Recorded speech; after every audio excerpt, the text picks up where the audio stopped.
អាចជំរាបសួរពុកម៉ែបងប្អូនបាទថ្ងៃនេះតាដំមកបកស្រាយនឹងសំណួរបងប្អូនមួយចំនួនដែលតែងតែសួរបាទនៅក្នុងឆាតទៅបាទនៅក្នុងឆាតបាទសួរថាតាដំចាំមន់ហ្នឹងស្គាល់ថ្ងៃនេះមានទីផ្សារអត់អញ្ចឹងណាបងប្អូនបាទហ្នឹងសួរថាតើចាំមន់រាល់ថ្ងៃមានទីផ្សារអត់បាទហើយអញ្ចឹងតាដំឆ្លើយថាមន់រាល់ថ្ងៃគឺបើនិយាយថាទីផ្សារចំពោះមន់ដែលតាដំចាំនេះគឺអត់មានទេបងប្អូនណាបាទបើនិយាយថាទីផ្សារគឺអត់មានទេទីផ្សារដែលគាត់សម្ដៅគឺចង់និយាយថាយើងចង់លក់ពេលណាបានពេលហ្នឹងណាហើយឧទាហរណ៍ថាយើងចាំមន់ស្រែទីផ្សាររបស់មន់ស្រែគឺល្អចង់និយាយថាទោះបីតម្លៃថ្លៃឬថោកក៏គេអាចលក់ចេញដែរបាទអញ្ចឹង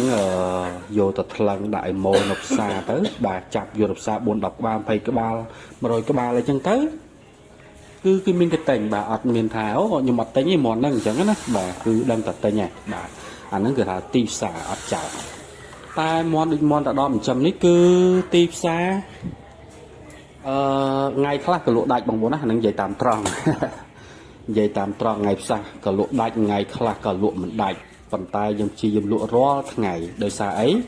មន់នេះមន់ពូជបាទមន់ពូជអញ្ចឹងមានថា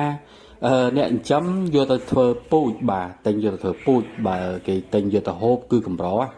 តើអ្នកមានលុយច្រើនអញ្ចឹងគាត់និយាយថាបើខ្ញុំតែងពូជមន់នឹងទៅតើតាដំទទួលតែងមកវិញអត់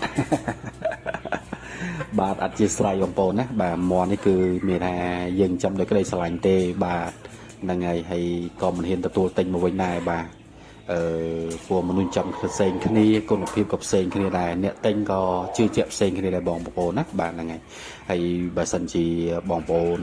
ចាំបានច្រើនអីត្រូវការបញ្ចេញអីប្រាប់តដំទៅដល់តដំជួយផ្សព្វផ្សាយជូនណាបាទហ្នឹងហើយសំខាន់ឲ្យតែយើងលក់ទៅស្មោះត្រង់បងប្អូនណាបាទស្មោះត្រង់ធម្មតារបស់ឯក្រោយមិនមែនលក់មួយថ្ងៃដាច់ទេបងប្អូនបាទហើយក៏គេមិនស្គាល់ដែរយើងផុសមួយថ្ងៃឬក៏យើងចាប់ដើមអង្គុយលក់មួយថ្ងៃអញ្ចឹងគេអត់តន់ស្គាល់ទេអតិជនបាទអត់តន់ស្គាល់យើងអត់តន់ស្គាល់ពីផលិតផលរបស់យើងទេបាទអញ្ចឹងតតែយើងព្យាយាមបាទព្យាយាមមិន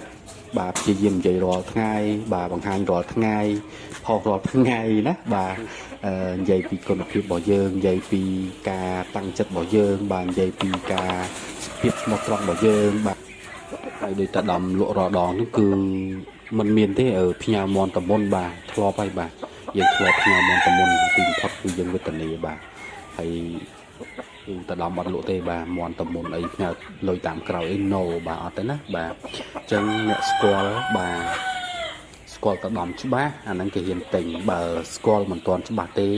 អធិស្ឋានតាដំក៏អត់ទាន់ហ៊ានលក់ឲ្យដែរបាទអញ្ចឹងទិញមន់តាដំក្តីទិញទូខ្នោះតាដំក្តីក៏តែបងប្អូនស្គាល់បាទស្គាល់តាដំបាទតាដំមានភាពទទួលខុសត្រូវប៉ុណ្ណាបាទនិយាយគ្នាបានប៉ុណ្ណា